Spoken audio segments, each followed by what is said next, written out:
Frankenstein. Letter 1 to Mrs. Saville, England. St. Petersburg, Dec. 11th, 17. You will rejoice to hear that no disaster has accompanied the commencement of an enterprise which you have regarded with such evil forebodings. I arrived here yesterday, and my first task is to assure my dear sister of my welfare and increasing confidence in the success of my undertaking. I am already far north of London, and as I walk in the streets of Petersburg, I feel a cold, northern breeze play upon my cheeks, which braces my nerves and fills me with delight. Do you understand this feeling? This breeze, which has travelled from the regions towards which I am advancing, gives me a foretaste of those icy climes. Inspirited by this wind of promise, my daydreams become more fervent and vivid. I try in vain to be persuaded that the pole is the seat of frost and desolation. It ever presents itself to my imagination as the region of beauty and delight. There, Margaret, the sun is forever visible, its broad disk just skirting the horizon and diffusing a perpetual splendor. There, for with your leave, my sister, I will put some trust in preceding navigators. There snow and frost are banished, and, sailing over a calm sea, we may be wafted to a land surpassing in wonders and in beauty every region hitherto discovered on the habitable globe. Its productions and features may be without example, as the phenomena of the heavenly bodies undoubtedly are in those undiscovered solitudes. What may not be expected in a country of eternal light, I may there discover the wondrous power which attracts the needle, and may regulate 1,000 celestial observations that require only this voyage to render their seeming eccentricities consistent forever. I shall satiate my ardent curiosity with the sight of a part of the world never before visited, and may tread a land never before imprinted by the foot of man. These are my enticements, and they are sufficient to conquer all fear of danger or death, and to induce me to commence this laborious voyage with the joy a child feels when he embarks in a little boat with his holiday mates on an expedition of discovery up his native river. But supposing all these conjectures to be false, you cannot contest the inestimable benefit which I shall confer on all mankind, to the last generation, by discovering a passage near the pole to those countries, to reach which at present so many months are requisite, or by ascertaining the secret of the magnet, which, if at all possible, can only be effected by an undertaking such as mine. These reflections have dispelled the agitation with which I began my letter, and I feel my heart glow with an enthusiasm which elevates me to heaven, for nothing contributes so much to tranquilize the mind as a steady purpose, a point on which the soul may fix its intellectual eye. This expedition has been the favorite dream of my early years. I have read with ardor the accounts of the various voyages which have been made in the prospect of arriving at the North Pacific Ocean through the seas which surround the pole. You may remember that a history of all the voyages made for purposes of discovery composed the whole of our good Uncle Thomas's library. My education was neglected, yet I was passionately fond of reading. These volumes were my study day and night, and my familiarity with them increased that regret which I had felt as a child. On learning that my father's dying injunction had forbidden my uncle to allow me to embark in a seafaring life, these visions faded when I perused, for the first time, those poets whose effusions entranced my soul and lifted it to heaven. I also became a poet, and for 1 year lived in a paradise of my own creation. I imagined that I also might obtain a niche in the temple where the names of Homer and Shakespeare are consecrated. You are well acquainted with my failure and how heavily I bore the disappointment. But just at that time, I inherited the fortune of my cousin, and my thoughts were turned into the channel of their earlier bent. 6 years have passed since I resolved on my present undertaking. I can, even now, remember the hour from which I dedicated myself to this great enterprise. I commenced by inuring my body to hardship. I accompanied the whale fishers on several expeditions to the North Sea. I voluntarily endured cold, famine, thirst, and want of sleep. I often worked harder than the common sailors during the day and devoted my nights to the study of mathematics, the theory of medicine, and those branches of physical science from which a naval adventurer might derive the greatest practical advantage. Twice I actually hired myself as an undermate in a Greenland whaler, and acquitted myself to admiration. I must own, I felt a little proud when my captain offered me the second dignity in the vessel, and entreated me to remain with the greatest earnestness. So valuable did he consider my services. And now, dear Margaret, do I not deserve to accomplish some great purpose? My life might have been passed in ease and luxury, but I preferred glory to every enticement that wealth placed in my path. Oh, that some encouraging voice would answer in the affirmative. My courage and my resolution is firm, but my hopes fluctuate, and my spirits are often depressed. I am about to proceed on a long and difficult voyage, the emergencies of which will demand all my fortitude. I am required not only to raise the spirits of others, but sometimes to sustain my own, when theirs are failing. This is the most favorable period for traveling in Russia. They fly quickly over the snow in their sledges, the motion is pleasant, and, in my opinion, far more agreeable than that of an English stagecoach. The cold is not excessive if you are wrapped in furs, a dress which I have already adopted, for there is a great difference between walking the deck and remaining seated motionless for hours, when no exercise prevents the blood from actually freezing in your veins. I have no ambition to lose my life on the post road between St. Petersburg and Archangel. I shall depart for the latter town in a fortnight or 3 weeks, and my intention is to hire a ship there, which can easily be done by paying the insurance for the owner, and to engage as many sailors as I think necessary among those who are accustomed to the whale fishing. I do not intend to sail until the month of June, and when shall I return? Ah, dear sister, how can I answer this question? If I succeed, many, many months, perhaps years, will pass before you and I may meet. If I fail, you will see me again soon, or never. Farewell, my dear, excellent Margaret. Heaven shower down blessings on you and save me, that I may again and again testify my gratitude for all your love and kindness. Your affectionate brother, R. Orton. Letter 2. To Mrs. Saville, England. Archangel, 28th March 17. How slowly the time passes here, encompassed as I am by frost and snow. Yet a second step is taken towards my enterprise. I have hired a vessel, and am occupied in collecting my sailors.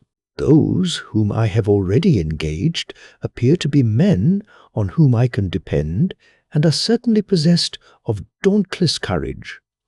But I have one want which I have never yet been able to satisfy, and the absence of the object of which I now feel as a most severe evil. I have no friend, Margaret. When I am glowing with the enthusiasm of success, there will be none to participate my joy. If I am assailed by disappointment, no one will endeavour to sustain me in dejection. I shall commit my thoughts to paper, it is true, but that is a poor medium for the communication of feeling. I desire the company of a man who could sympathize with me, whose eyes would reply to mine. You may deem me romantic, my dear sister, but I bitterly feel the want of a friend. I have no one near me, gentle yet courageous, possessed of a cultivated as well as of a capacious mind, whose tastes are like my own, to approve or amend my plans. How would such a friend repair the faults of your poor brother? I am too ardent in execution and too impatient of difficulties. But it is a still greater evil to me that I am self-educated. For the first 14 years of my life I ran wild on a common and read nothing but our Uncle Thomas's books of voyages. At that age I became acquainted with the celebrated poets of our own country, but it was only when it had ceased to be in my power to derive its most important benefits from such a conviction that I perceived the necessity of becoming acquainted with more languages than that of my native country. Now I am 28 and am in reality more illiterate than many schoolboys of 15. It is true that I have thought more, and that my daydreams are more extended and magnificent, but they want, as the painters call it, keeping, and I greatly need a friend who would have sense enough not to despise me as romantic, and affection enough for me to endeavour to regulate my mind. Well, these are useless complaints. I shall certainly find no friend on the wide ocean, nor even here in Archangel among merchants and seamen. Yet some feelings, unallied to the dross of human nature, beat even in these rugged bosoms. My lieutenant, for instance, is a man of wonderful courage and enterprise. He is madly desirous of glory, or rather, to word my phrase more characteristically, of advancement in his profession. He is an Englishman, and in the midst of national and professional prejudices, unsoftened by cultivation, retains some of the noblest endowments of humanity. I first became acquainted with him on board a whale vessel, finding that he was unemployed in this city. I easily engaged him to assist in my enterprise. The master is a person of an excellent disposition, and is remarkable in the ship for his gentleness and the mildness of his discipline. This circumstance, added to his well-known integrity and dauntless courage, made me very desirous to engage him. A youth passed in solitude, my best years spent under your gentle and feminine fosterage, has so refined the groundwork of my character that I cannot overcome an intense distaste to the usual brutality exercised on board ship. I have never believed it to be necessary. And when I heard of a mariner equally noted for his kindliness of heart, and the respect and obedience paid to him by his crew, I felt myself peculiarly fortunate in being able to secure his services. I heard of him first in rather a romantic manner, from a lady who owes to him the happiness of her life. This, briefly, is his story. Some years ago he loved a young Russian lady of moderate fortune, and having amassed a considerable sum in prize money, the father of the girl consented to the match.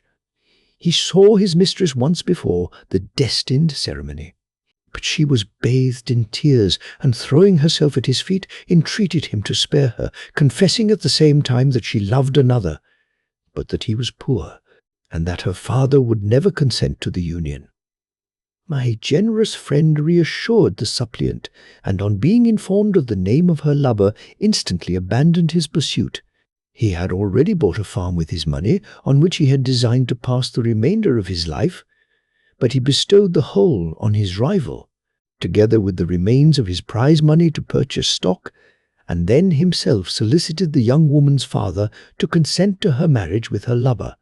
But the old man decidedly refused, thinking himself bound in honour to my friend, who, when he found the father inexorable, quitted his country, nor returned until he heard that his former mistress was married according to her inclinations.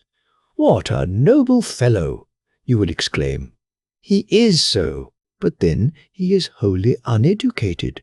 He is as silent as a Turk, and a kind of ignorant carelessness attends him, which, while it renders his conduct the more astonishing, detracts from the interest and sympathy which otherwise he would command.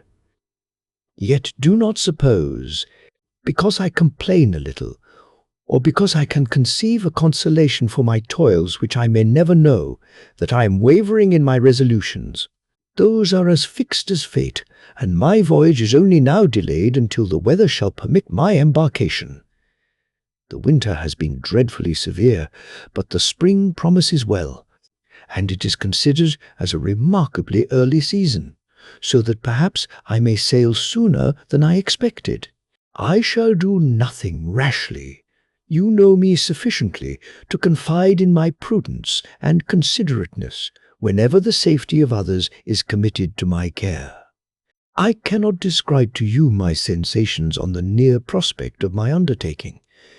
It is impossible to communicate to you a conception of the trembling sensation, half pleasurable and half fearful, with which I am preparing to depart.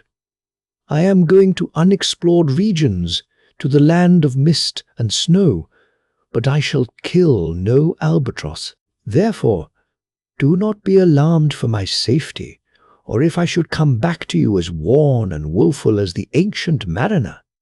You will smile at my illusion, but I will disclose a secret. I have often attributed my attachment to, my passionate enthusiasm for, the dangerous mysteries of ocean to that production of the most imaginative of modern poets. There is something at work in my soul which I do not understand. I am practically industrious, painstaking, a workman to execute with perseverance and labor, but besides this, there is a love for the marvelous, a belief in the marvelous intertwined in all my projects, which hurries me out of the common pathways of men. Even to the wild sea and unvisited regions I am about to explore. But to return to dearer considerations, shall I meet you again after having traversed immense seas, and returned by the most southern cape of Africa or America? I dare not expect such success, yet I cannot bear to look on the reverse of the picture. Continue for the present to write to me by every opportunity. I may receive your letters on some occasions when I need them most to support my spirits. I love you very tenderly. Remember me with affection, should you never hear from me again. Your affectionate brother, Robert Walton. Letter 3. To Mrs. Saville, England. July 7th, 17. My dear sister, I write a few lines in haste to say that I am safe and well advanced on my voyage. This letter will reach England by a merchantman now on its homeward voyage from Archangel, more fortunate than I, who may not see my native land, perhaps, for many years. I am, however, in good spirits. My men are bold and apparently firm of purpose, nor do the floating sheets of ice that continually pass us, indicating the dangers of the region towards which we are advancing, appear to dismay them. We have already reached a very high latitude, but it is the height of summer, and although not so warm as in England, the southern gales which blow us speedily towards those shores which I so ardently desire to attain, breathe a degree of renovating warmth which I had not expected. No incidents have hitherto befallen us that would make a figure in a letter. 1 or 2 stiff gales and the springing of a leak are accidents which experienced navigators scarcely remember to record, and I shall be well content if nothing worse happen to us during our voyage. Adieu, my dear Margaret. Be assured that, for my own sake, as well as yours, I will not rashly encounter danger. I will be cool, persevering, and prudent, but success shall crown my endeavours. Wherefore not? Thus far I have gone, tracing a secure way over the pathless seas, the very stars themselves being witnesses and testimonies of my triumph. Why not still proceed over the untamed yet obedient element? What can stop the determined heart and resolved will of man? My swelling heart involuntarily pours itself out thus. But I must finish. Heaven bless my beloved sister, R.W. Letter 4. To Mrs. Saville, England. August the 5th, 17. So strange an accident has happened to us that I cannot forbear recording it. although it is very probable that you will see me before these papers can come into your possession. Last Monday, July 31st, we were nearly surrounded by ice, which closed in the ship on all sides, scarcely leaving her the sea room in which she floated. Our situation was somewhat dangerous, especially as we were compassed round by a very thick fog. We accordingly lay to, hoping that some change would take place in the atmosphere and weather. About 2 o'clock, the mist cleared away, and we beheld, stretched out in every direction, vast and irregular plains of ice, which seemed to have no end. Some of my comrades groaned, and my own mind began to grow watchful with anxious thoughts, when a strange sight suddenly attracted our attention and diverted our solicitude from our own situation. We perceived a low carriage, fixed on a sledge and drawn by dogs, pass on towards the north, at the distance of 1/2 mile, a being which had the shape of a man, but apparently of gigantic stature, sat in the sledge and guided the dogs. We watched the rapid progress of the traveller with our telescopes until he was lost among the distant inequalities of the ice. This appearance excited our unqualified wonder. We were, as we believed, many 100 miles from any land, but this apparition seemed to denote that it was not, in reality, so distant as we had supposed.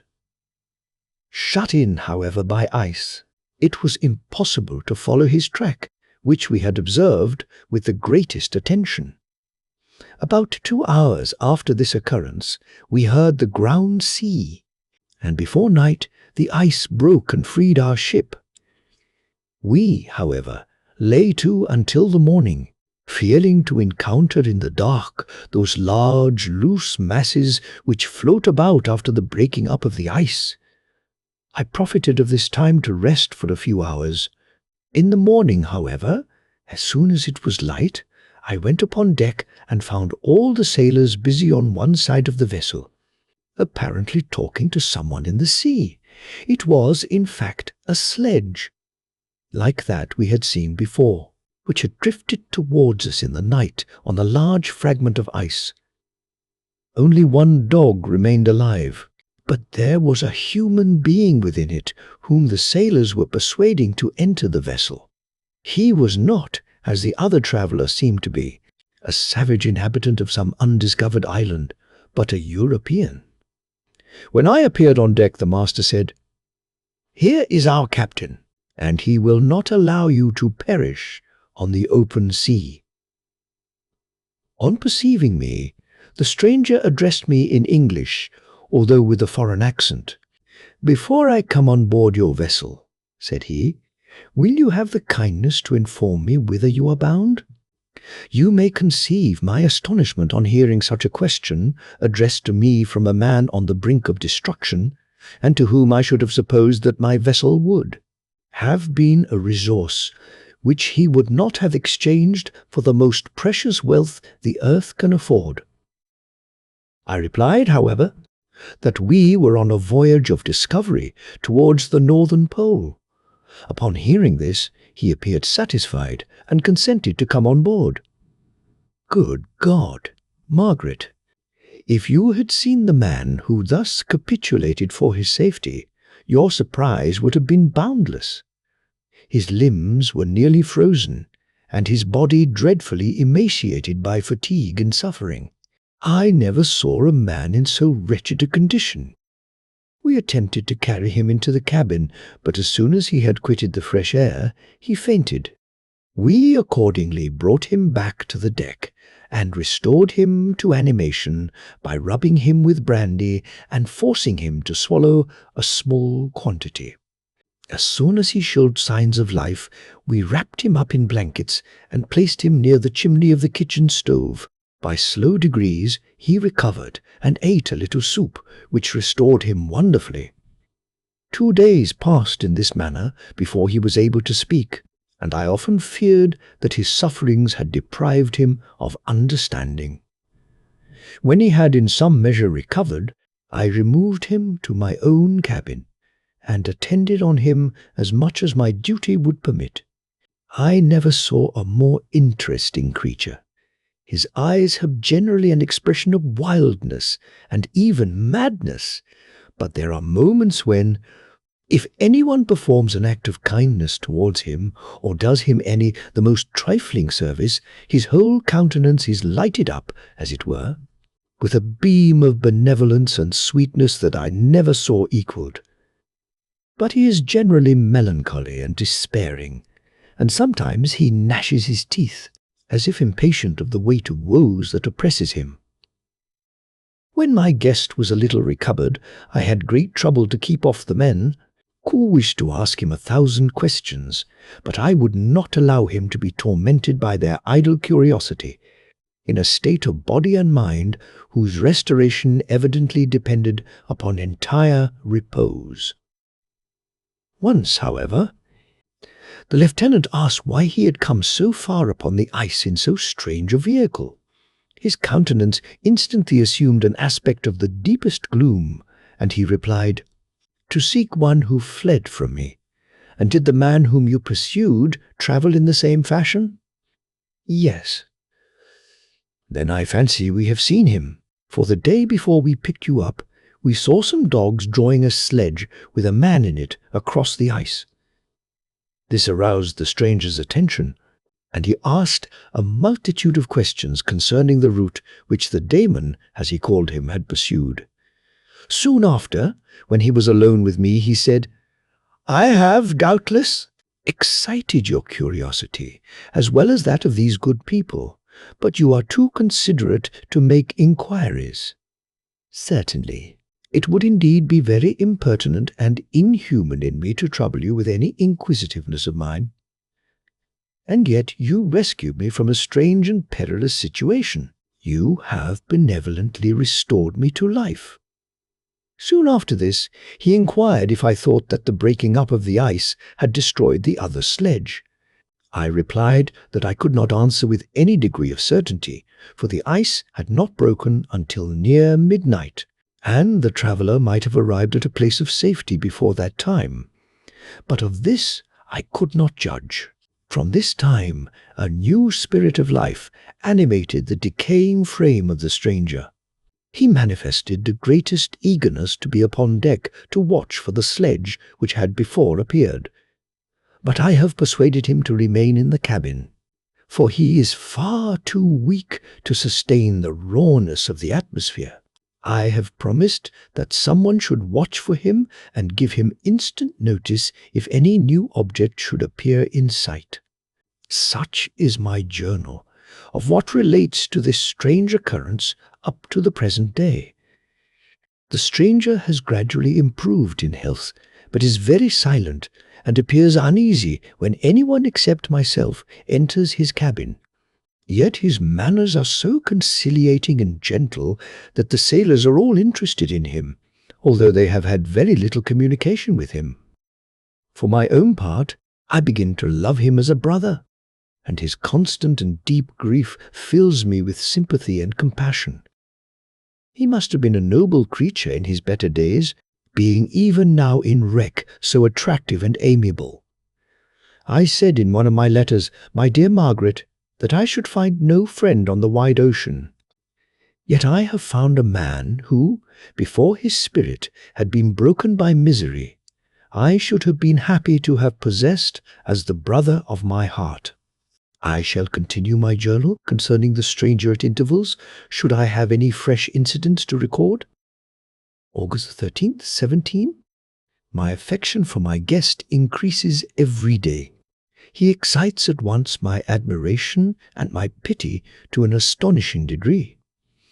How can I see so noble a creature destroyed by misery without feeling the most poignant grief? He is so gentle, yet so wise.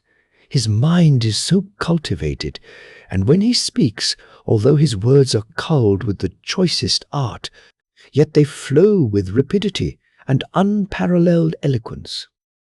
He is now much recovered from his illness, and is continually on the deck, apparently watching for the sledge that preceded his own.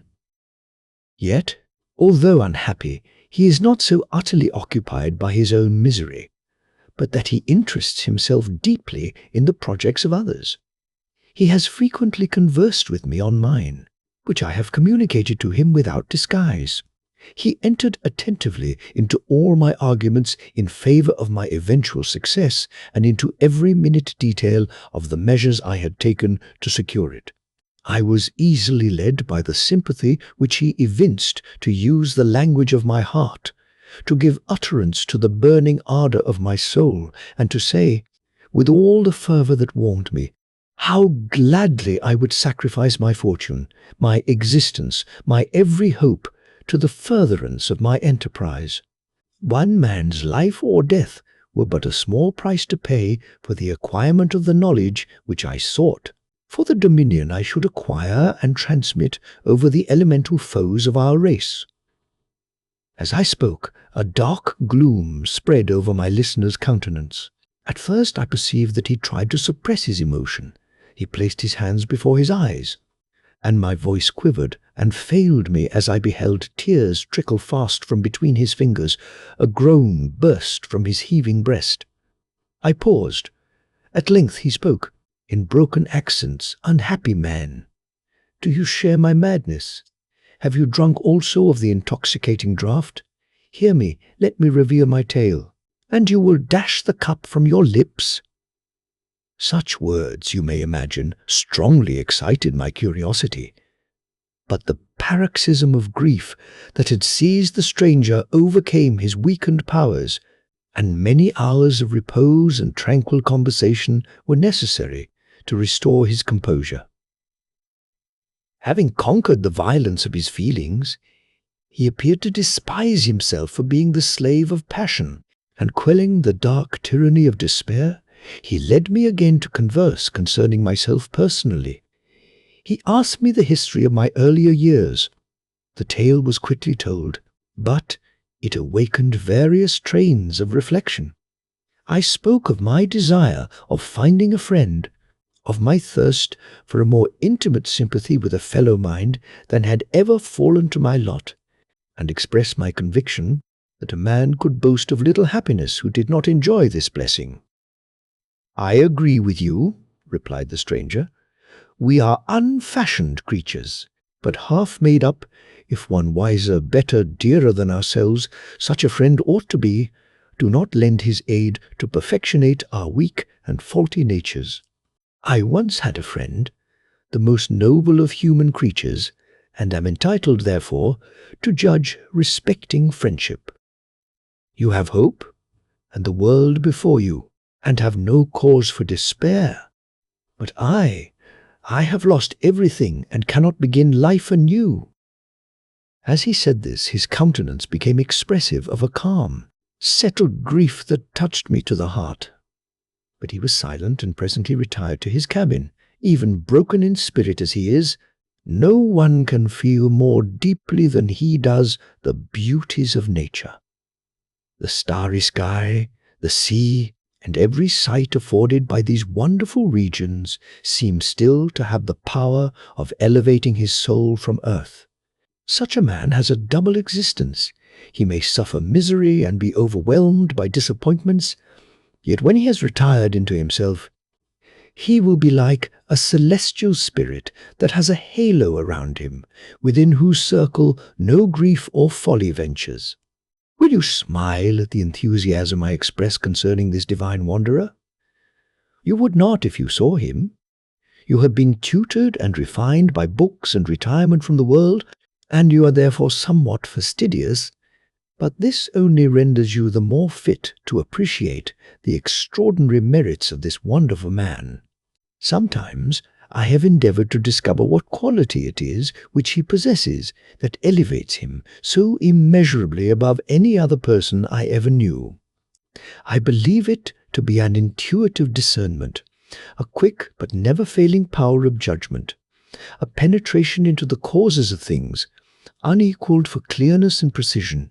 Add to this a facility of expression, and a voice whose varied intonations are soul-subduing music.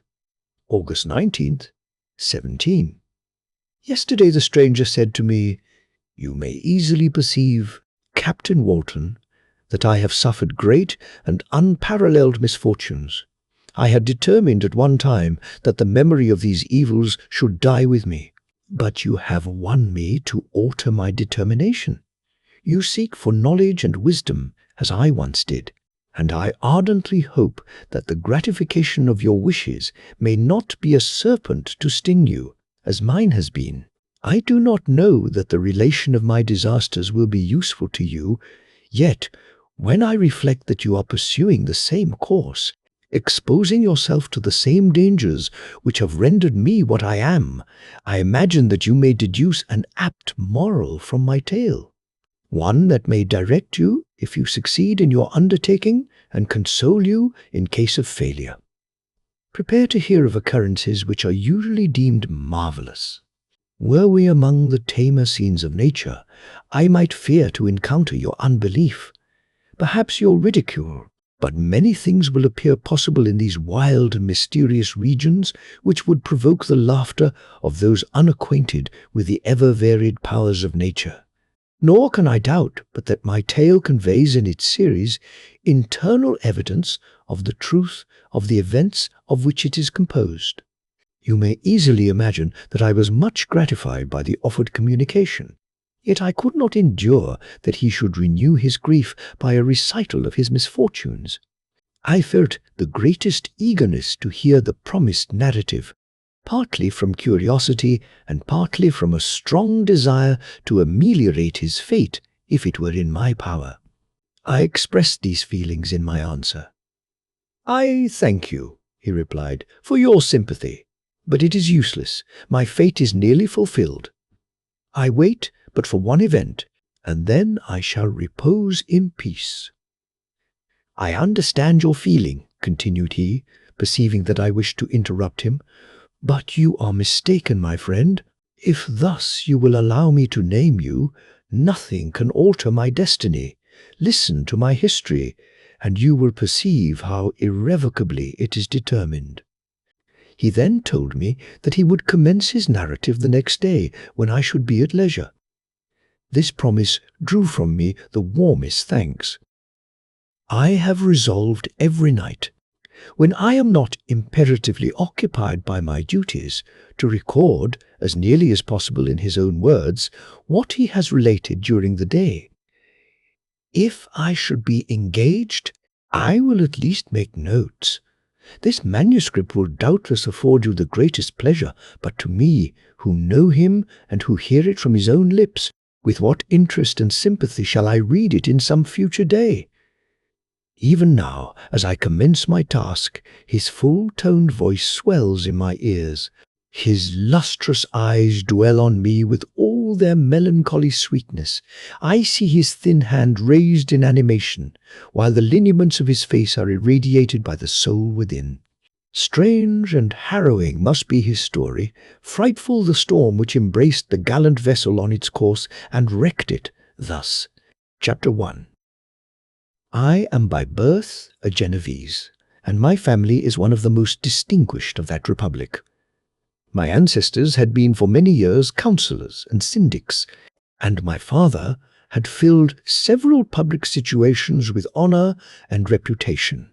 He was respected by all who knew him for his integrity and indefatigable attention to public business.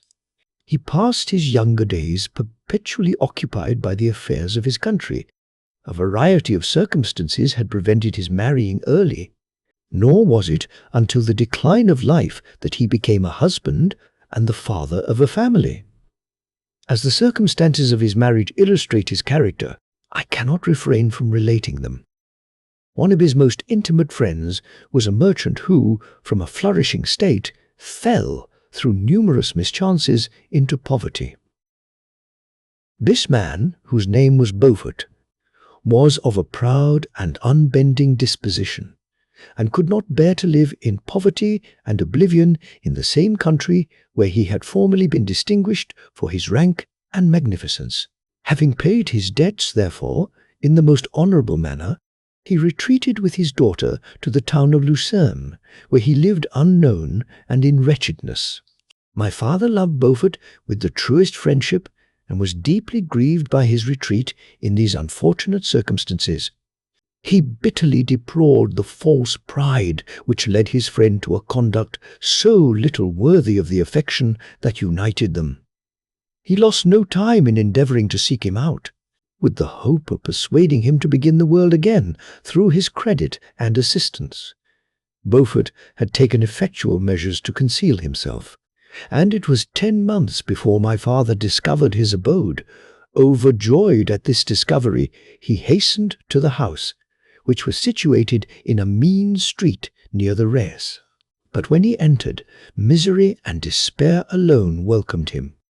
Beaufort had saved but a very small sum of money from the wreck of his fortunes, but it was sufficient to provide him with sustenance for some months, and in the meantime he hoped to procure some respectable employment in a merchant's house.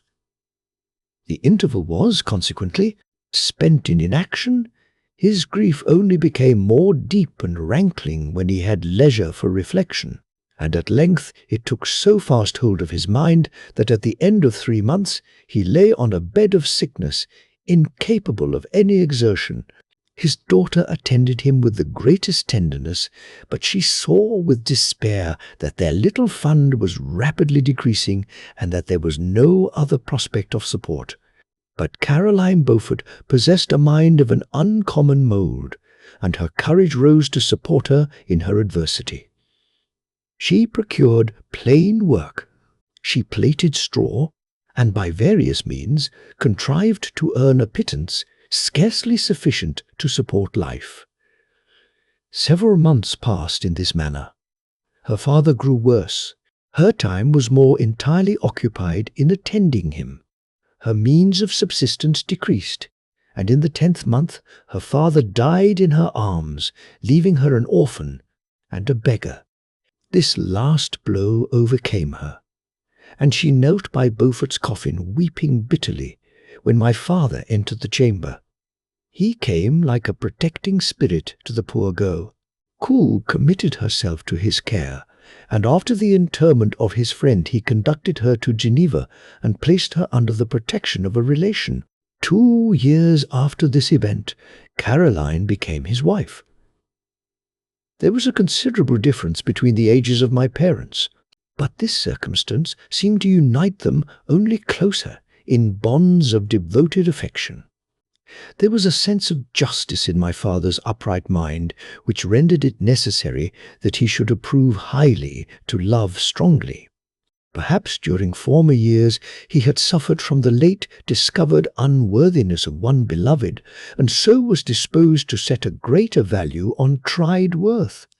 There was a show of gratitude and worship in his attachment to my mother, differing wholly from the doting fondness of age, for it was inspired by reverence for her virtues, and a desire to be the means of, in some degree, recompensing her for the sorrows she had endured, but which gave inexpressible grace to his behaviour to her. Everything was made to yield to her wishes and her convenience. He strove to shelter her, as a fair exotic is sheltered by the gardener from every rougher wind, and to surround her with all that could tend to excite pleasurable emotion in her soft and benevolent mind. Her health, and even the tranquillity of her hitherto constant spirit, had been shaken by what she had gone through. During the 2 years that had elapsed previous to their marriage, my father had gradually relinquished all his public functions, and immediately after their union they sought the pleasant climate of Italy, and the change of scene and interest attendant on a tour through that land of wonders as a restorative for her weakened frame. From Italy they visited Germany and France. I, their eldest child, was born at Naples, and as an infant accompanied them in their rambles. I remained for several years their only child. Much as they were attached to each other, they seemed to draw inexhaustible stores of affection from a very mine of love to bestow them upon me. My mother's tender caresses and my father's smile of benevolent pleasure while regarding me are my first recollections. I was their plaything and their idol, and something better, their child. the innocent and helpless creature bestowed on them by heaven, whom to bring up to good, and whose future lot it was in their hands to direct to happiness or misery, according as they fulfilled their duties towards me. With this deep consciousness of what they owed towards the being to which they had given life, added to the active spirit of tenderness that animated both, it may be imagined that while during every hour of my infant life I received a lesson of patience, of charity, and of self-control, I was so guided by a silken cord that all seemed but one train of enjoyment to me. For a long time I was their only care. My mother had much desired to have a daughter, but I continued their single offspring. When I was about 5 years old, while making an excursion beyond the frontiers of Italy, they passed a week on the shores of the Lake of Como. Their benevolent disposition often made them enter the cottages of the poor. This, to my mother, was more than a duty. It was a necessity, a passion. Remembering what she had suffered and how she had been relieved, for her to act in her turn, the guardian angel to the afflicted. During one of their walks, a poor cot in the foldings of a veil attracted their notice as being singularly disconsolate, while the number of half-clothed children gathered about it spoke of penury in its worst shape. One day, when my father had gone by himself to Milan, my mother, accompanied by me, visited this abode. She found a peasant and his wife, hard-working, bent down by care and labor, distributing a scanty meal to 5 hungry babes. Among these there was one which attracted my mother far above all the rest. She appeared of a different stock. The 4 others were dark-eyed, hardy little vagrants. This child was thin and very fair. Her hair was the brightest living gold, and despite the poverty of her clothing, seemed to set a crown of distinction on her head. Her brow was clear and ample, her blue eyes cloudless, and her lips and the moulding of her face so expressive of sensibility and sweetness, that none could behold her without looking on her as of a distinct species, a being heaven-sent, and bearing a celestial stamp in all her features. The peasant woman, perceiving that my mother fixed eyes of wonder and admiration on this lovely girl, eagerly communicated her history. She was not her child, but the daughter of a Milanese nobleman. Her mother was a German and had died on giving her birth. The infant had been placed with these good people to nurse. They were better off then. They had not been long married, and their eldest child was but just born. The father of their charge was one of those Italians nursed in the memory of the antique glory of Italy, one among the Schiavi Ognol Frementi, who exerted himself to obtain the liberty of his country. He became the victim of its weakness. Whether he had died or still lingered in the dungeons of Austria was not known. His property was confiscated. His child became an orphan and a beggar. She continued with her foster parents and bloomed in their rude abode. Fairer than a garden rose among dark-leaved brambles. When my father returned from Milan, he found playing with me in the hall of our villa a child fairer than pictured cherub, a creature who seemed to shed radiance from her looks and whose form and motions were lighter than the chamois of the hills. The apparition was soon explained. With his permission, my mother prevailed on her rustic guardians to yield their charge to her. They were fond of the sweet orphan. Her presence had seemed a blessing to them, but it would be unfair to her to keep her in poverty and want when Providence afforded her such powerful protection. They consulted their village priest, and the result was that Elizabeth Lavenza became the inmate of my parents' house, my more-than-sister, the beautiful and adored companion of all my occupations and my pleasures. Everyone loved Elizabeth. The passionate and almost reverential attachment with which all regarded her became, while I shared it, my pride and my delight. On the evening previous to her being brought to my home, my mother had said playfully, "I have a pretty present for my Victor. Tomorrow he shall have it." And when, on the morrow, she presented Elizabeth to me as her promised gift, I, with childish seriousness, interpreted her words literally and looked upon Elizabeth as mine to protect, love, and cherish. All praises bestowed on her, I received as made to a possession of my own. We called each other familiarly by the name of cousin. No word, no expression could body forth the kind of relation in which she stood to me, my more than sister, since till death she was to be mine only. Chapter 2. We were brought up together. There was not quite a year difference in our ages. I need not say that we were strangers to any species of disunion or dispute. Harmony was the soul of our companionship, and the diversity and contrast that subsisted in our characters drew us nearer together. Elizabeth was of a calmer and more concentrated disposition, but, with all my ardour, I was capable of a more intense application, and was more deeply smitten with the thirst for knowledge. She busied herself with following the aerial creations of the poets, and in the majestic and wondrous scenes which surrounded our Swiss home, the sublime shapes of the mountains, the changes of the seasons, tempest and calm, the silence of winter, and the life and turbulence of our alpine summers, she found ample scope for admiration and delight. While my companion contemplated with a serious and satisfied spirit the magnificent appearances of things, I delighted in investigating their causes. The world was to me a secret which I desired to divine. Curiosity, earnest research to learn the hidden laws of nature, gladness akin to rapture, as they were unfolded to me, are among the earliest sensations I can remember.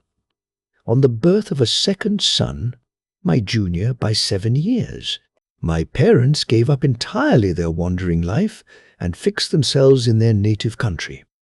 We possessed a house in Geneva and a campaign on Belle Rive, the eastern shore of the lake, at the distance of rather more than a league from the city. We resided principally in the latter, and the lives of my parents were passed in considerable seclusion. It was my temper to avoid a crowd, and to attach myself fervently to a few. I was indifferent, therefore, to my schoolfellows in general, but I united myself in the bonds of the closest friendship to one among them. Henry Clerval was the son of a merchant of Geneva. He was a boy of singular talent and fancy. He loved enterprise, hardship, and even danger for its own sake. He was deeply read in books of chivalry and romance. He composed heroic songs, and began to write many a tale of enchantment and knightly adventure. He tried to make us act plays, and to enter into masquerades, in which the characters were drawn from the heroes of Roncesvalles, of the Round Table of King Arthur, and the chivalrous train who shed their blood to redeem the Holy Sepulchre from the hands of the infidels. No human being could have passed a happier childhood than myself. My parents were possessed by the very spirit of kindness and indulgence. We felt that they were not the tyrants to rule our lot according to their caprice, but the agents and creators of all the many delights which we enjoyed.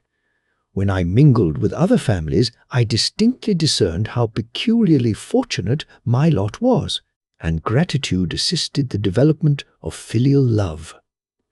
My temper was sometimes violent, and my passions vehement, but by some law in my temperature they were turned not towards childish pursuits, but to an eager desire to learn, and not to learn all things indiscriminately. I confess that neither the structure of languages, nor the code of governments, nor the politics of various states possessed attractions for me. It was the secrets of heaven and earth that I desired to learn, and whether it was the outward substance of things, or the inner spirit of nature and the mysterious soul of man that occupied me, still my inquiries were directed to the metaphysical, or, in its highest sense, the physical secrets of the world. Meanwhile, Clerval occupied himself, so to speak, with the moral relations of things. The busy stage of life, the virtues of heroes, and the actions of men were his theme, and his hope and his dream was to become one among those whose names are recorded in story as the gallant and adventurous benefactors of our species. The saintly soul of Elizabeth shone like a shrine-dedicated lamp in our peaceful home. Her sympathy was ours, her smile, her soft voice, the sweet glance of her celestial eyes were ever there to bless and animate us. She was the living spirit of love to soften and attract. I might have become sullen in my study, rough through the ardor of my nature, but that she was there to subdue me to a semblance of her own gentleness. And Clerval, could aught ill entrench on the noble spirit of Clerval? Yet he might not have been so perfectly humane, so thoughtful in his generosity, so full of kindness and tenderness amidst his passion for adventurous exploit, had she not unfolded to him the real loveliness of beneficence, and made the doing good the end and aim of his soaring ambition. I feel exquisite pleasure in dwelling on the recollections of childhood, before misfortune had tainted my mind and changed its bright visions of extensive usefulness into gloomy and narrow reflections upon self. Besides, in drawing the picture of my early days, I also record those events which led, by insensible steps, to my after-tale of misery. For when I would account to myself for the birth of that passion which afterwards ruled my destiny, I find it arise, like a mountain river, from ignoble and almost forgotten sources, but, swelling as it proceeded, it became the torrent which, in its course, has swept away all my hopes and joys. Natural philosophy is the genius that has regulated my fate. I desire, therefore, in this narration, to state those facts which led to my predilection for that science. When I was 13 years of age, we all went on a party of pleasure to the baths near Thonon. The inclemency of the weather obliged us to remain a day confined to the inn. In this house I chanced to find a volume of the works of Cornelius Agrippa. I opened it with apathy. The theory which he attempts to demonstrate and the wonderful facts which he relates soon changed this feeling into enthusiasm. A new light seemed to dawn upon my mind, and bounding with joy, I communicated my discovery to my father. My father looked carelessly at the title page of my book and said, "Ah, Cornelius Agrippa. My dear Victor, do not waste your time upon this. It is sad trash." If, instead of this remark, my father had taken the pains to explain to me that the principles of Agrippa had been entirely exploded, and that a modern system of science had been introduced which possessed much greater powers than the ancient, because the powers of the latter were chimerical, while those of the former were real and practical. Under such circumstances, I should certainly have thrown Agrippa aside and have contented my imagination, warmed as it was, by returning with greater ardor to my former studies. It is even possible that the train of my ideas would never have received the fatal impulse that led to my ruin. But the cursory glance my father had taken of my volume by no means assured me that he was acquainted with its contents, and I continued to read with the greatest avidity. When I returned home, my first care was to procure the whole works of this author, and afterwards of Paracelsus and Albertus Magnus. I read and studied the wild fancies of these writers with delight. They appeared to me treasures known to few besides myself. I have described myself as always having been imbued with a fervent longing to penetrate the secrets of nature. In spite of the intense labor and wonderful discoveries of modern philosophers, I always came from my studies discontented and unsatisfied. Sir Isaac Newton is said to have avowed that he felt like a child picking up shells beside the great and unexplored ocean of truth. Those of his successors in each branch of natural philosophy with whom I was acquainted appeared even to my boy's apprehensions as tyros engaged in the same pursuit. The untaught peasant beheld the elements around him and was acquainted with their practical uses. The most learned philosopher knew little more. He had partially unveiled the face of nature, but her immortal lineaments were still a wonder and a mystery. He might dissect, anatomize, and give names, but not to speak of a final cause, causes in their secondary and tertiary grades were utterly unknown to him. I had gazed upon the fortifications and impediments that seemed to keep human beings from entering the citadel of nature, and rashly and ignorantly I had repined. But here were books, and here were men who had penetrated deeper and knew more. I took their word for all that they averred, and I became their disciple. It may appear strange that such should arise in the 18th century, but while I followed the routine of education in the schools of Geneva, I was, to a great degree, self-taught with regard to my favorite studies. My father was not scientific, and I was left to struggle with a child's blindness, added to a student's thirst for knowledge. Under the guidance of my new preceptors, I entered with the greatest diligence into the search of the philosopher's stone and the elixir of life, but the latter soon obtained my undivided attention. Wealth was an inferior object, but what glory would attend the discovery if I could banish disease from the human frame and render man invulnerable to any but a violent death? Nor were these my only visions. The raising of ghosts or devils was a promise liberally accorded by my favorite authors, the fulfillment of which I most eagerly sought. And if my incantations were always unsuccessful, I attributed the failure rather to my own inexperience and mistake than to a want of skill or fidelity in my instructors. And thus for a time I was occupied by exploded systems, mingling, like an unadept, 1,000 contradictory theories and floundering desperately in a very slough of multifarious knowledge, guided by an ardent imagination and childish reasoning, till an accident again changed the current of my ideas. When I was about 15 years old, we had retired to our house near Bellerive, when we witnessed a most violent and terrible thunderstorm. It advanced from behind the mountains of Jura, and the thunder burst at once with frightful loudness from various quarters of the heavens. I remained, while the storm lasted, watching its progress with curiosity and delight.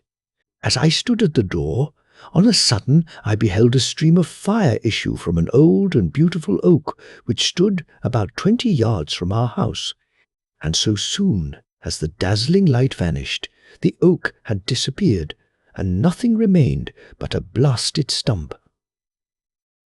When we visited it the next morning, we found the tree shattered in a singular manner. It was not splintered by the shock, but entirely reduced to thin ribbons of wood. I never beheld anything so utterly destroyed. Before this, I was not unacquainted with the more obvious laws of electricity.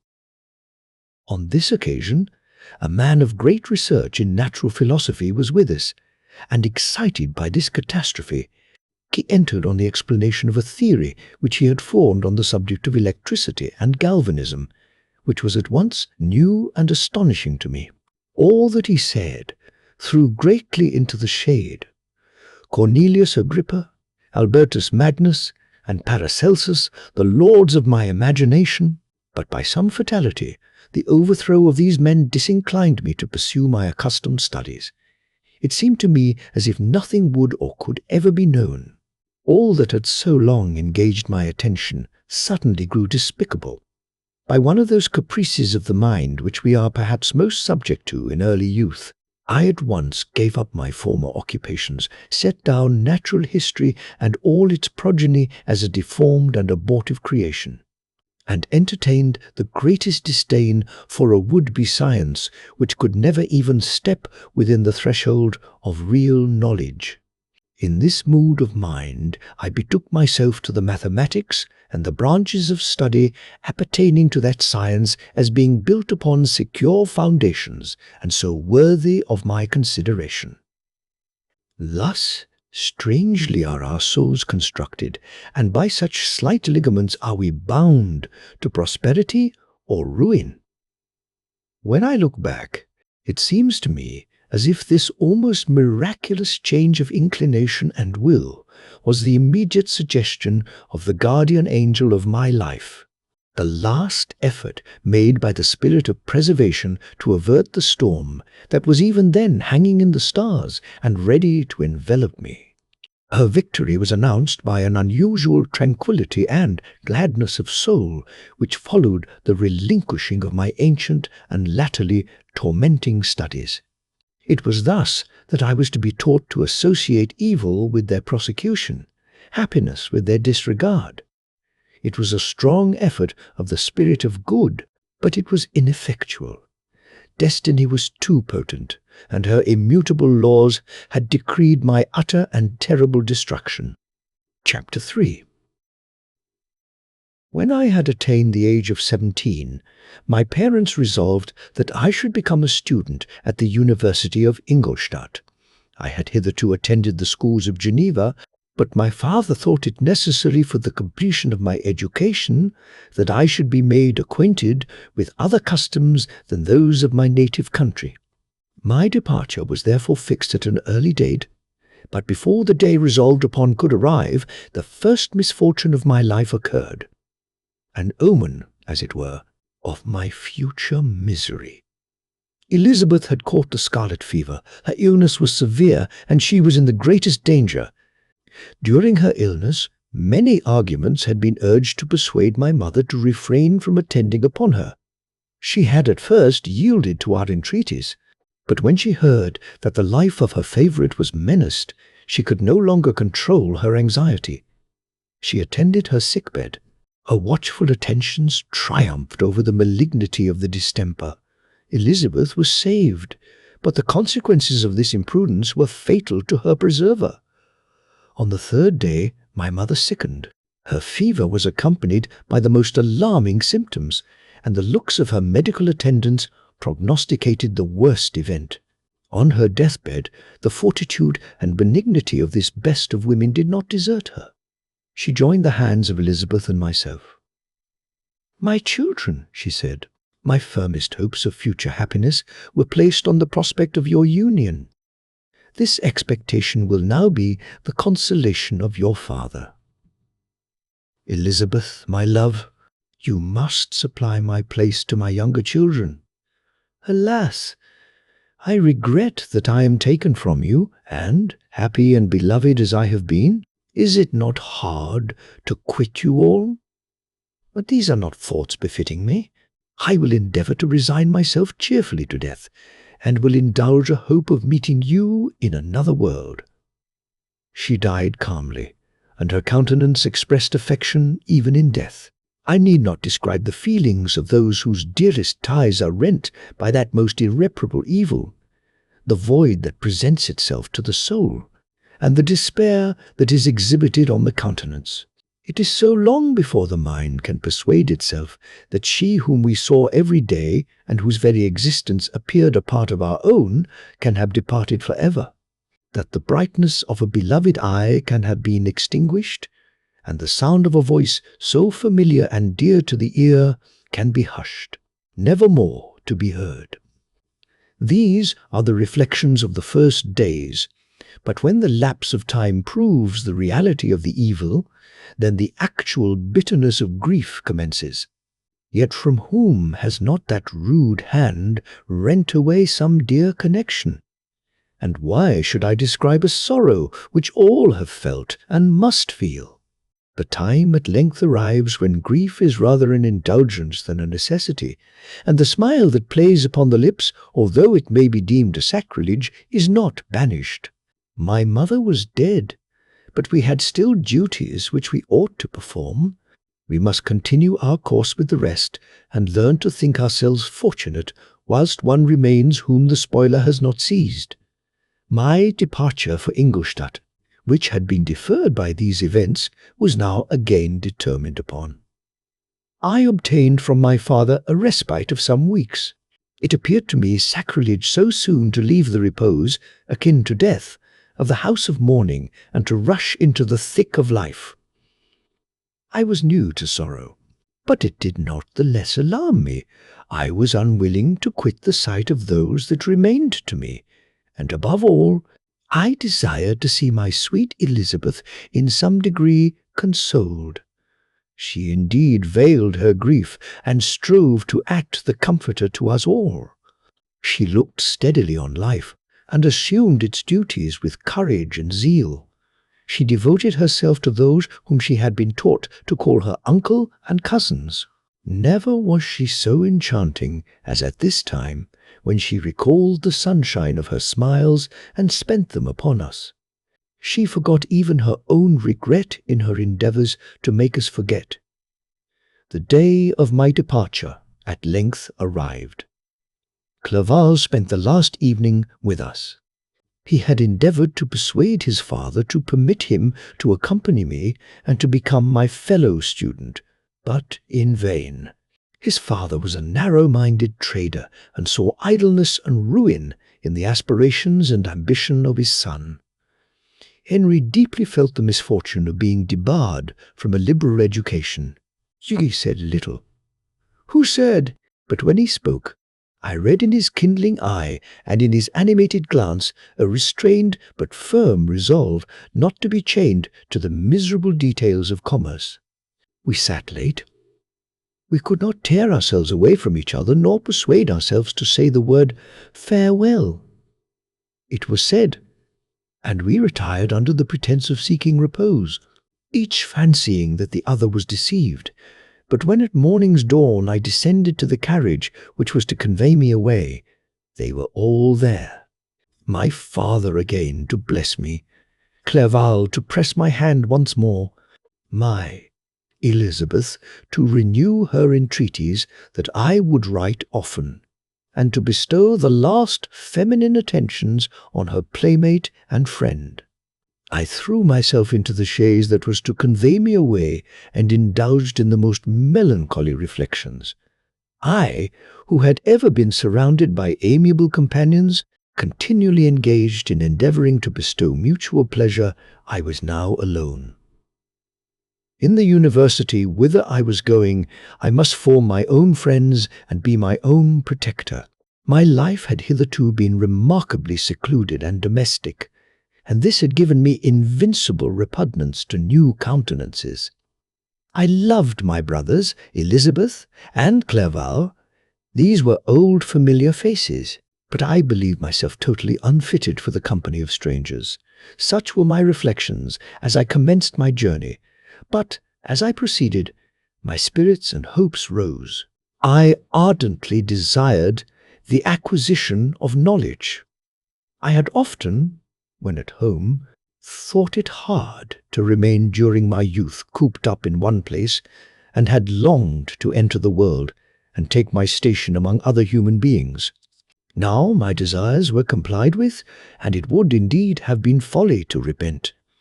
I had sufficient leisure for these and many other reflections during my journey to Ingolstadt, which was long and fatiguing.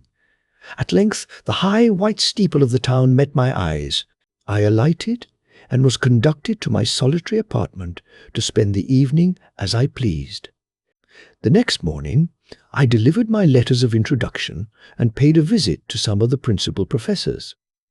Chance, or rather the evil influence, the angel of destruction, which asserted omnipotent sway over me from the moment I turned my reluctant steps from my father's door, led me first to M. Krempe, professor of natural philosophy. He was an uncouth man, but deeply imbued in the secrets of his science.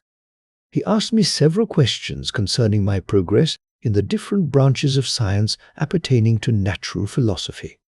I replied carelessly and partly in contempt, mentioned the names of my alchemists as the principal authors I had studied. The professor stared. "Have you," he said, "really spent your time in studying such nonsense?" I replied in the affirmative. "Every minute," continued Miss Cremper with warmth, "every instant that you have wasted on those books is utterly and entirely lost. You have burdened your memory with exploded systems and useless names. Good God! In what desert land have you lived, where no one was kind enough to inform you that these fancies which you have so greedily imbibed are 1,000 years old, and as musty as they are ancient? I little expected in this enlightened and scientific age to find a disciple of Albertus Magnus and Paracelsus. My dear sir, you must begin your studies entirely anew." So saying, he stepped aside and wrote down a list of several books treating of natural philosophy which he desired me to procure, and dismissed me after mentioning that in the beginning of the following week he intended to commence a course of lectures upon natural philosophy in its general relations, and that M. Waldman, a fellow professor, would lecture upon chemistry the alternate days that he omitted. I returned home, not disappointed, for I have said that I had long considered those authors useless whom the professor reprobated, but I returned not at all the more inclined to recur to these studies in any shape. M. Krempe was a little squat man, with a gruff voice and a repulsive countenance. The teacher, therefore, did not prepossess me in favour of his pursuits.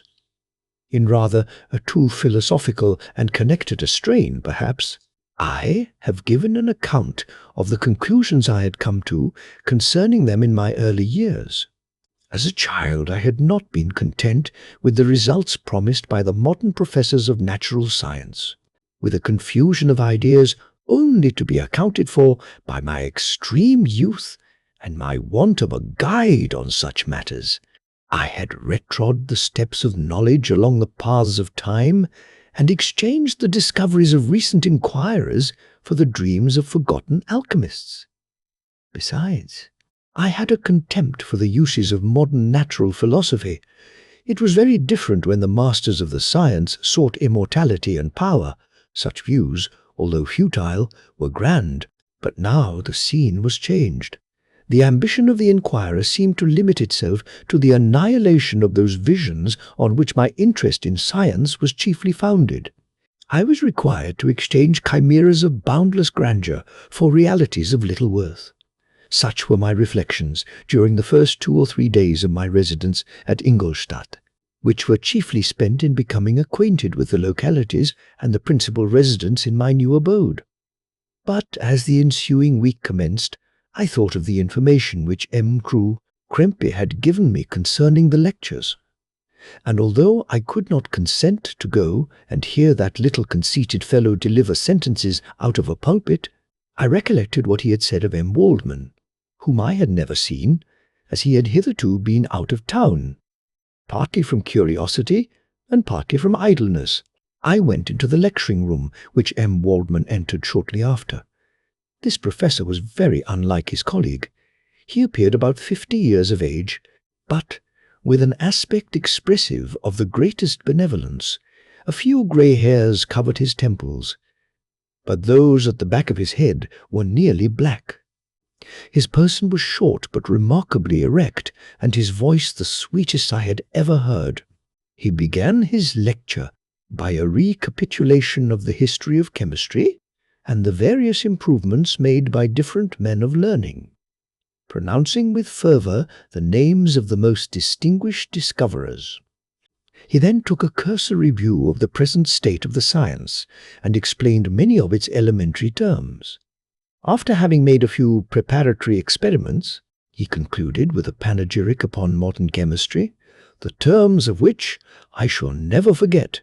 The ancient teachers of this science, said he, promised impossibilities and performed nothing. The modern masters promise very little. They know that metals cannot be transmuted and that the elixir of life is a chimera.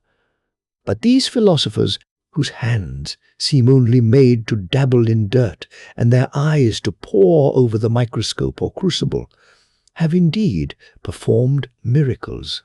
They penetrate into the recesses of nature and show how she works in her hiding places. They ascend into the heavens. They have discovered how the blood circulates and the nature of the air we breathe. They have acquired new and almost unlimited powers. They can command the thunders of heaven, mimic the earthquake, and even mock the invisible world with its own shadows. Such were the professor's words. Rather, let me say such. The words of the fate announced to destroy me. As he went on, I felt as if my soul were grappling with a palpable enemy. One by one, the various keys were touched which formed the mechanism of my being. Chord after chord was sounded, and soon my mind was filled with one thought, one conception, one purpose. "So much has been done!" exclaimed the soul of Frankenstein. "More, far more. Will I achieve? Treading in the steps already marked, I will pioneer a new way, explore unknown powers, and unfold to the world the deepest mysteries of creation." I closed. Not my eyes that night. My internal being was in a state of insurrection and turmoil. I felt that order would thence arise, but I had no power to produce it. By degrees, after the morning's dawn, sleep came. I awoke, and my yesternight's thoughts were as a dream. There only remained a resolution to return to my ancient studies and to devote myself to a science for which I believed myself to possess a natural talent. On the same day, I paid M. Waldman a visit. His manners in private were even more mild and attractive than in public, for there was a certain dignity in his mien during his lecture, which in his own house was replaced by the greatest affability and kindness. I gave him pretty nearly the same account of my former pursuits as I had given to his fellow professor. He heard with attention the little narration concerning my studies and smiled at the names of Cornelius, Agrippa, and Paracelsus, but without the contempt that M. Krempe had exhibited. He said that these were men to whose indefatigable zeal modern philosophers were indebted for most of the foundations of their knowledge. They had left to us, as an easier task, to give new names and arrange in connected classifications the facts which they, in a great degree, had been the instruments of bringing to light. The labours of men of genius, however erroneously directed, scarcely ever fail in ultimately turning to the solid advantage of mankind. I listened to his statement, which was delivered without any presumption or affectation, and then added that his lecture had removed my prejudices against modern chemists. I expressed myself in measured terms, with the modesty and deference due from a youth to his instructor. Without letting escape, inexperience in life would have made me ashamed any of the enthusiasm which stimulated my intended labours. I requested his advice concerning the books I ought to procure. "I am happy," said M. Waldman, "to have gained a disciple, and if your application equals your ability, I have no doubt of your success. Chemistry is that branch of natural philosophy in which the greatest improvements have been and may be made. It is on that account that I have made it my peculiar study. But, at the same time, I have not neglected the other branches of science. A man would make but a very sorry chemist if he attended to that department of human knowledge alone. If your wish is to become really a man of science, and not merely a petty experimentalist, I should advise you to apply to every branch of natural philosophy, including mathematics." He then took me into his laboratory and explained to me the uses of his various machines, instructing me as to what I ought to procure, and promising me the use of his own when I should have advanced far enough in the science not to derange their mechanism. He also gave me the list of books which I had requested, and I took my leave. Thus ended a day memorable to me. It decided my future destiny. Chapter 4. From this day, natural philosophy, and particularly chemistry, in the most comprehensive sense of the term, became nearly my sole occupation. I read with ardor those works, so full of genius and discrimination, which modern inquirers have written on these subjects. I attended the lectures and cultivated the acquaintance of the men of science of the university, and I found even in M. Krempe a great deal of sound sense and real information, combined, it is true, with a repulsive physiognomy and manners, but not on that account the less valuable. In M. Waldman I found a true friend. His gentleness was never tinged by dogmatism, and his instructions were given with an air of frankness and good nature that banished every idea of pedantry. In 1,000 ways he smoothed for me the path of knowledge and made the most abstruse inquiries clear and facile to my apprehension. My application was at first fluctuating and uncertain. It gained strength as I proceeded, and soon became so ardent and eager that the stars often disappeared in the light of morning whilst I was yet engaged in my laboratory. As I applied so closely, it may be easily conceived that my progress was rapid. My ardour was indeed the astonishment of the students, and my proficiency that of the masters. Professor Krempe often asked me with a sly smile how Cornelius Agrippa went on, whilst M. Waldman expressed the most heartfelt exultation in my progress.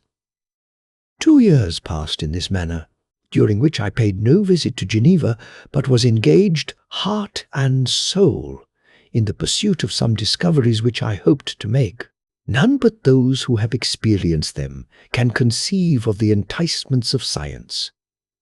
In other studies, you go as far as others have gone before you, and there is nothing more to know.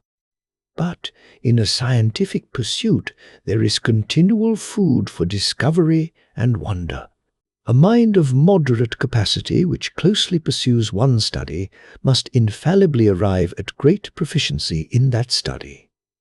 And I, who continually sought the attainment of one object of pursuit, and was solely wrapped up in this, improved so rapidly that at the end of 2 years I made some discoveries in the improvement of some chemical instruments, which procured me great esteem and admiration at the university. When I had arrived at this point, and had become as well acquainted with the theory and practice of natural philosophy as depended on the lessons of any of the professors at Ingolstadt, my residence there being no longer conducive to my improvements, I thought of returning to my friends and my native town, when an incident happened that protracted my stay. One of the phenomena which had peculiarly attracted my attention was the structure of the human frame, and, indeed, any animal endued with life. Whence I often asked myself, did the principle of life proceed? It was a bold question, and one which has ever been considered as a mystery. Yet, with how many things are we upon the brink of becoming acquainted, if cowardice or carelessness did not restrain our inquiries. I revolved these circumstances in my mind, and determined thenceforth to apply myself more particularly to those branches of natural philosophy which relate to physiology. Unless I had been animated by an almost supernatural enthusiasm, my application to this study would have been irksome and almost intolerable. To examine the causes of life, we must first have recourse to death. I became acquainted with the science of anatomy, but this was not sufficient. I must also observe the natural decay and corruption of the human body. In my education, my father had taken the greatest precautions that my mind should be impressed with no supernatural horrors. I do not ever remember to have trembled at a tale of superstition, or to have feared the apparition of a spirit. Darkness had no effect upon my fancy, and a churchyard was to me merely the receptacle of bodies deprived of life, which, from being the seat of beauty and strength, had become food for the worm. Now I was led to examine the cause and progress of this decay, and forced to spend days and nights in vaults and charnel houses. My attention was fixed upon every object, the most insupportable to the delicacy of the human feelings. I saw how the fine form of man was degraded and wasted. I beheld the corruption of death succeed to the blooming cheek of life. I saw how the worm inherited the wonders of the eye and brain. I paused, examining and analyzing all the minutiae of causation, as exemplified in the change from life to death, and death to life, until from the midst of this darkness a sudden light broke in upon me, a light so brilliant and wondrous, yet so simple, that while I became dizzy with the immensity of the prospect which it illustrated, I was surprised that among so many men of genius who had directed their inquiries towards the same science, that I alone should be reserved to discover so astonishing a secret. Remember, I am not recording the vision of a madman. The sun does not more certainly shine in the heavens than that which I now affirm is true. Some miracle might have produced it, yet the stages of the discovery were distinct and probable. After days and nights of incredible labor and fatigue, I succeeded in discovering the cause of generation and life. Nay, more, I became myself capable of bestowing animation upon lifeless matter. The astonishment which I had at first experienced on this discovery soon gave place to delight and rapture. After so much time spent in painful labor, to arrive at once at the summit of my desires was the most gratifying consummation of my toils. But this discovery was so great and overwhelming that all the steps by which I had been progressively led to it were obliterated, and I beheld only the result.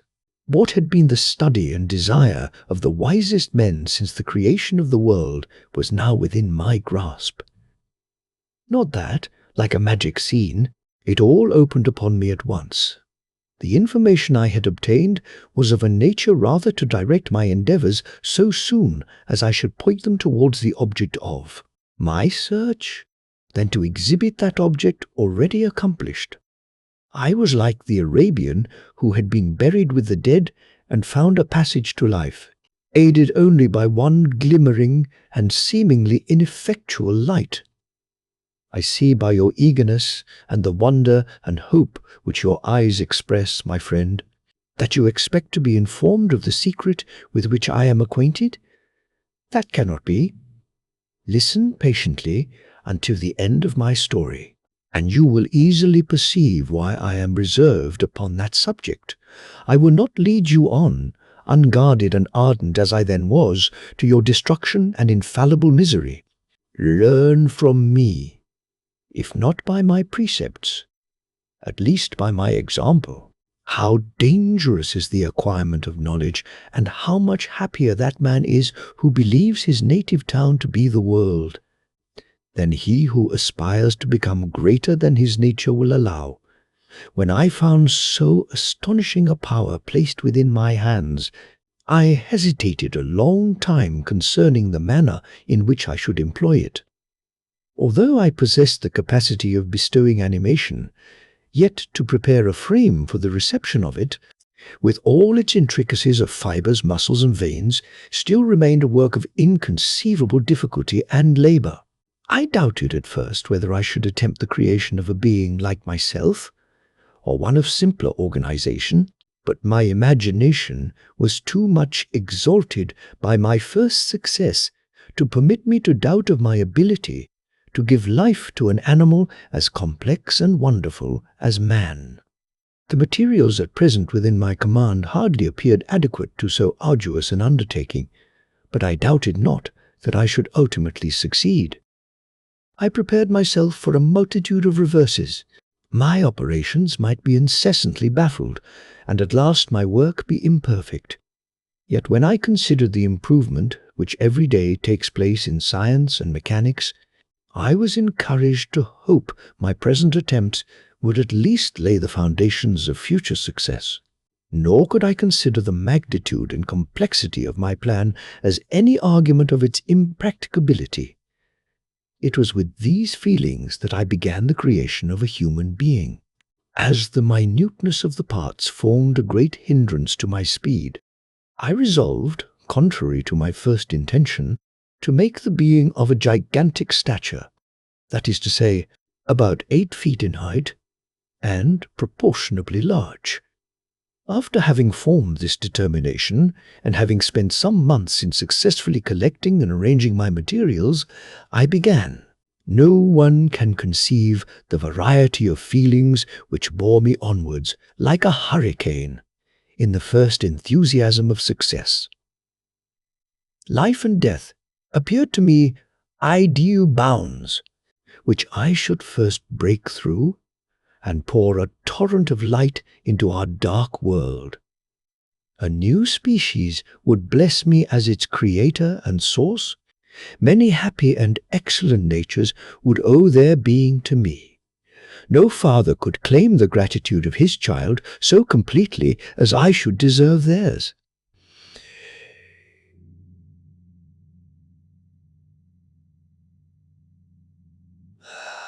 I thought that if I could bestow animation upon lifeless matter, I might in process of time, although I now found it impossible, renew life where death had apparently devoted the body to corruption. These thoughts supported my spirits, while I pursued my undertaking with unremitting ardor. My cheek had grown pale with study, and my person had become emaciated with confinement. Sometimes, on the very brink of certainty, I failed, yet still I clung to the hope which the next day or the next hour might realize.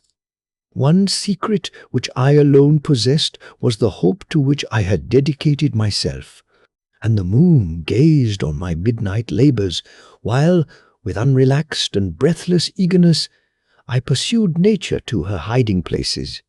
Who shall conceive the horrors of my secret toil as I dabbled among the unhallowed damps of the grave, or tortured the living animal to animate the lifeless clay? My limbs now tremble, and my eyes swim with the remembrance, but then a resistless and almost frantic impulse urged me forward. I seemed to have lost all soul or sensation, but for this one pursuit. It was indeed but a passing trance that only made me feel with renewed acuteness so soon as, the unnatural stimulus ceasing to operate, I had returned to my old habits. I collected bones from charnel houses and disturbed, with profane fingers, the tremendous secrets of the human frame. In a solitary chamber, or rather cell, at the top of the house, and separated from all the other apartments by a gallery and staircase, I kept my workshop of filthy creation. My eyeballs were starting from their sockets in attending to the details of my employment. The dissecting room and the slaughterhouse furnished many of my materials, and often did my human nature turn with loathing from my occupation, whilst, still urged on by an eagerness which perpetually increased, I brought my work near to a conclusion. The summer months passed while I was thus engaged, heart and soul, in one pursuit. It was a most beautiful season. Never did the fields bestow a more plentiful harvest, or the vines yield a more luxuriant vintage, but my eyes were insensible to the charms of nature, and the same feelings which made me neglect the scenes around me caused me also to forget those friends who were so many miles absent, and whom I had not seen for so long a time. I knew my silence disquieted them, and I well remembered the words of my father. I know that while you are pleased with yourself, you will think of us with affection, and we shall hear regularly from you. You must pardon me if I regard any interruption in your correspondence as a proof that your other duties are equally neglected. I knew well, therefore, what would be my father's feelings, but I could not tear my thoughts from my employment, loathsome in itself, but which had taken an irresistible hold of my imagination. I wished, as it were, to procrastinate all that related to my feelings of affection until the great object, which swallowed up every habit of my nature, should be completed. I then thought that my father would be unjust if he ascribed my neglect to vice or faultiness on my part, but I am now convinced that he was justified in conceiving that I should not be altogether free from blame. A human being in perfection ought always to preserve a calm and peaceful mind, and never to allow passion or a transitory desire to disturb his tranquillity. I do not think that the pursuit of knowledge is an exception to this rule. If the study to which you apply yourself has a tendency to weaken your affections and to destroy your taste for those simple pleasures in which no alloy can possibly mix, then that study is certainly unlawful, that is to say, not befitting the human mind. If this rule were always observed, if no man allowed any pursuit whatsoever to interfere with the tranquillity of his domestic affections, Greece had not been enslaved, Caesar would have spared his country, America would have been discovered more gradually, and the empires of Mexico and Peru had not been destroyed. But I forget that I am moralizing in the most interesting part of my tale, and your looks remind me to proceed. My father made no reproach in his letters, and only took notice of my silence by inquiring into my occupations more particularly than before. Winter, spring, and summer passed away during my labours, but I did not watch the blossom or the expanding leaves, sights which before always yielded me supreme delight. So deeply was I engrossed in my occupation. The leaves of that year had withered before my work drew near to a close, and now every day showed me more plainly how well I had succeeded. But my enthusiasm was checked by my anxiety, and I appeared rather like one doomed by slavery to toil in the mines, or any other unwholesome trade, than an artist occupied by his favourite employment. Every night I was oppressed by a slow fever, and I became nervous to a most painful degree. The fall of a leaf startled me, and I shunned my fellow creatures as if I had been guilty of a crime. Sometimes I grew alarmed at the wreck I perceived that I had become. The energy of my purpose alone sustained me. My labours would soon end, and I believed that exercise and amusement would then drive away incipient disease, and I promised myself both of these when my creation should be complete. Chapter 5. It was on a dreary night of November that I beheld the accomplishment of my toils. With an anxiety that almost amounted to agony, I collected the instruments of life around me, that I might infuse a spark of being into the lifeless thing that lay at my feet. It was already 1 in the morning. The rain pattered dismally against the panes, and my candle was nearly burnt out when, by the glimmer of the half-extinguished light, I saw the dull yellow eye of the creature open. It breathed hard, and a convulsive motion agitated its limbs. How can I describe my emotions at this catastrophe? Or how delineate the wretch whom, with such infinite pains and care, I had endeavoured to form? His limbs were in proportion, and I had selected his features as beautiful. Beautiful. Great God! His yellow skin scarcely covered the work of muscles and arteries beneath. His hair was of a lustrous black and flowing, his teeth of a pearly whiteness. But these luxuriances only formed a more horrid contrast with his watery eyes, that seemed almost of the same colour as the dun-white sockets in which they were set, his shrivelled complexion and straight black lips. The different accidents of life are not so changeable as the feelings of human nature. I had worked hard for nearly 2 years for the sole purpose of infusing life into an inanimate body. For this I had deprived myself of rest and health. I had desired it with an ardour that far exceeded moderation, but now that I had finished, the beauty of the dream vanished, and breathless horror and disgust filled my heart.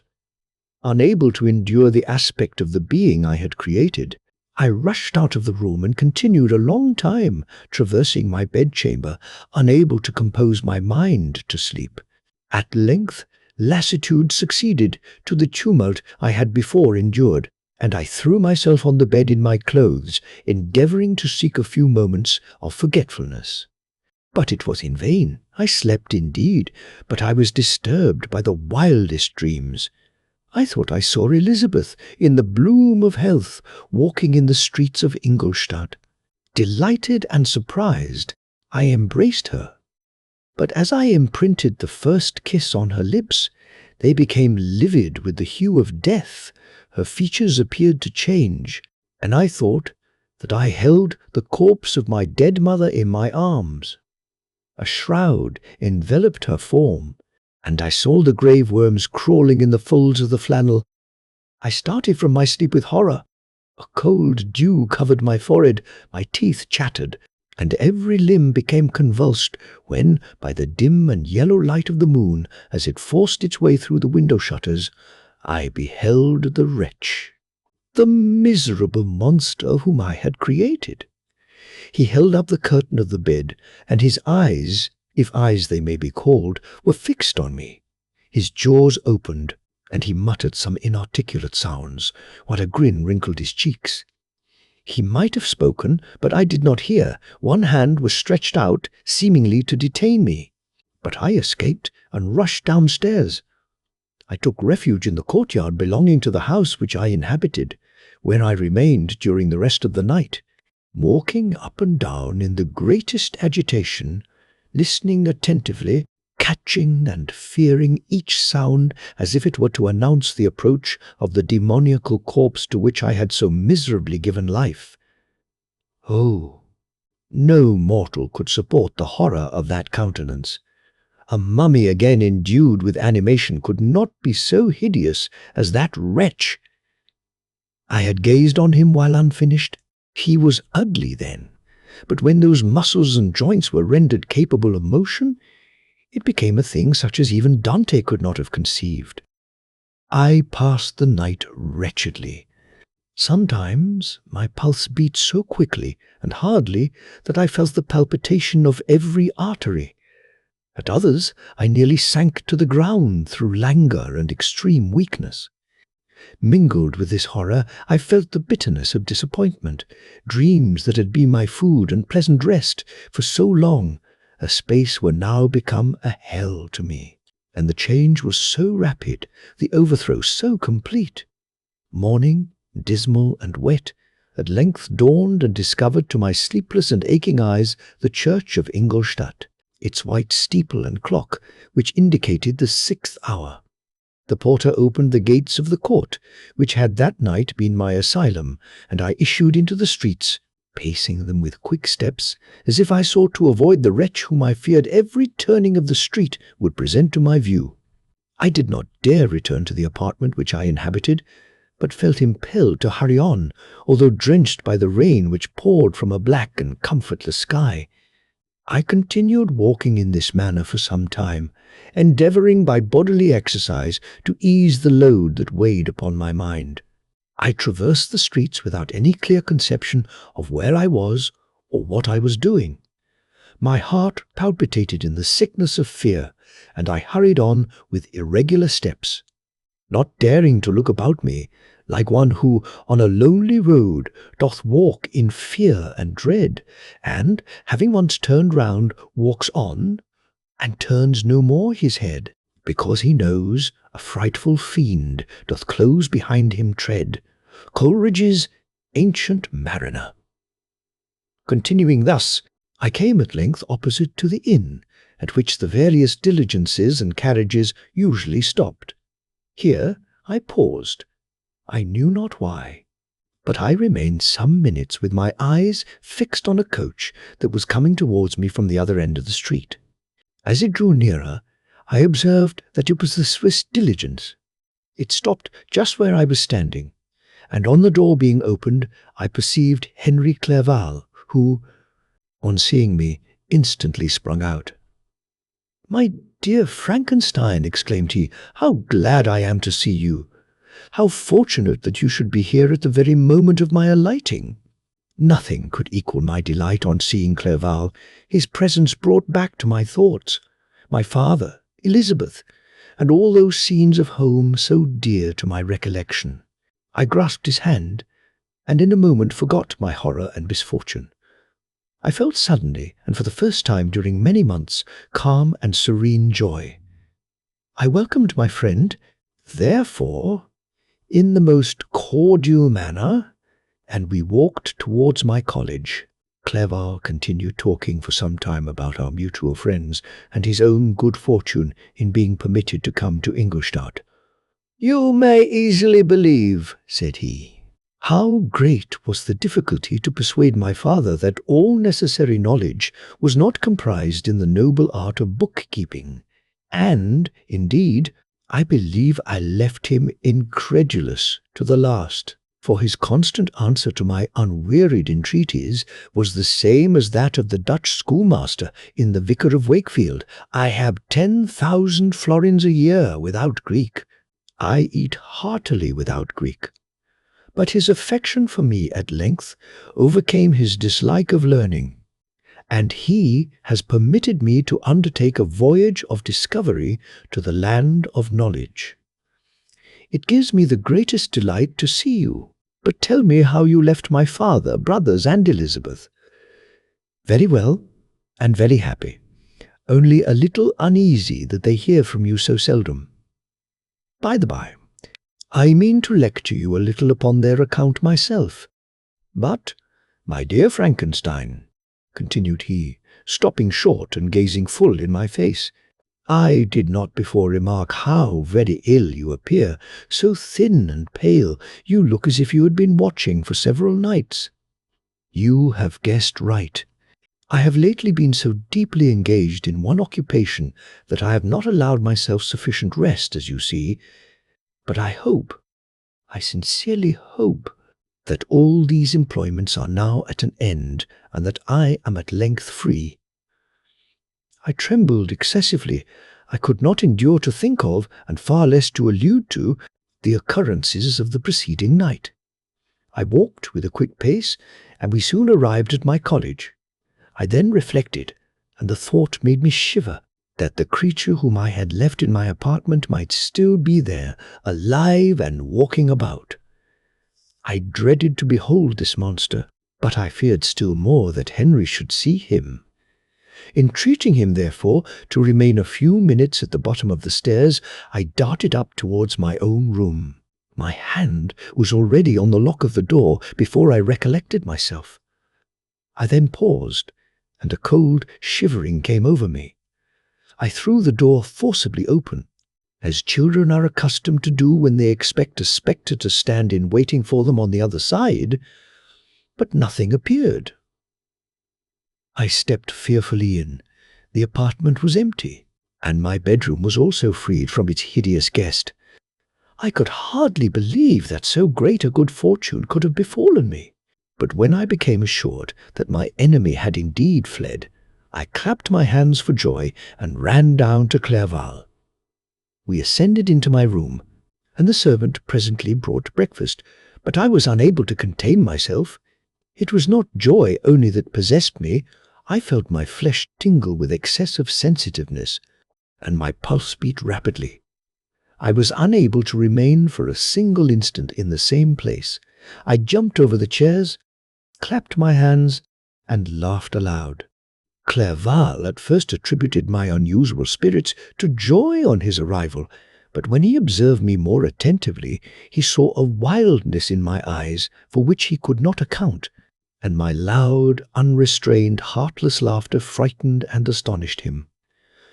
"My dear Victor," cried he, "what for God's sake is the matter? Do not laugh in that manner. How ill you are! What is the cause of all this?"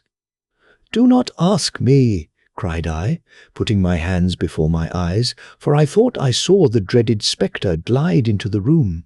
"He can tell. Oh, save me! Save me!" I imagined that the monster seized me. I struggled furiously and fell down in a fit. Poor Clerval! What must have been his feelings? A meeting! which he anticipated with such joy, so strangely turned to bitterness. But I was not the witness of his grief, for I was lifeless and did not recover my senses for a long, long time. This was the commencement of a nervous fever which confined me for several months. During all that time, Henry was my only nurse. I afterwards learned that, knowing my father's advanced age and unfitness for so long a journey, and how wretched my sickness would make Elizabeth, he spared them this grief by concealing the extent of my disorder. He knew that I could not have a more kind and attentive nurse than himself, and, firm in the hope he felt of my recovery, he did not doubt that, instead of doing harm, he performed the kindest action that he could towards them. But I was in reality very ill, and surely nothing but the unbounded and unremitting attentions of my friend could have restored me to life. The form of the monster on whom I had bestowed existence was for ever before my eyes, and I raved incessantly concerning him. Doubtless my words surprised Henry. He at first believed them to be the wanderings of my disturbed imagination, but the pertinacity with which I continually recurred to the same subject persuaded him that my disorder indeed owed its origin to some uncommon and terrible event.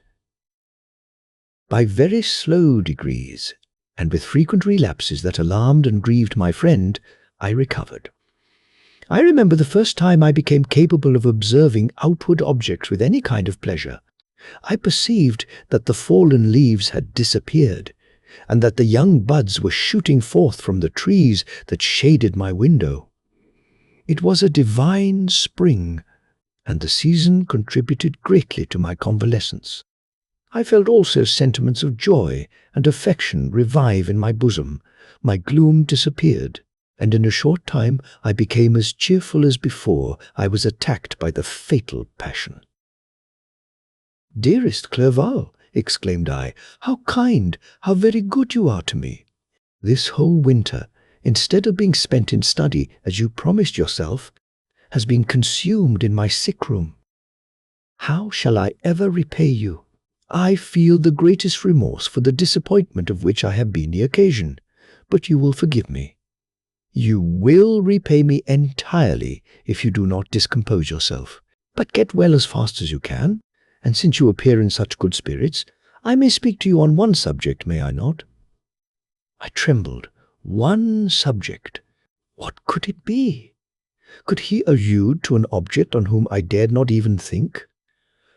"Compose yourself," said Clerval, who observed my change of colour. "I will not mention it if it agitates you, but your father and cousin would be very happy if they received a letter from you in your own handwriting. They hardly know how ill you have been and are uneasy at your long silence. Is that all, my dear Henry? How could you suppose that my first thought would not fly towards those dear, dear friends whom I love and who are so deserving of my love? If this is your present temper, my friend, you will perhaps be glad to see a letter that has been lying here some days for you. It is from your cousin, I believe."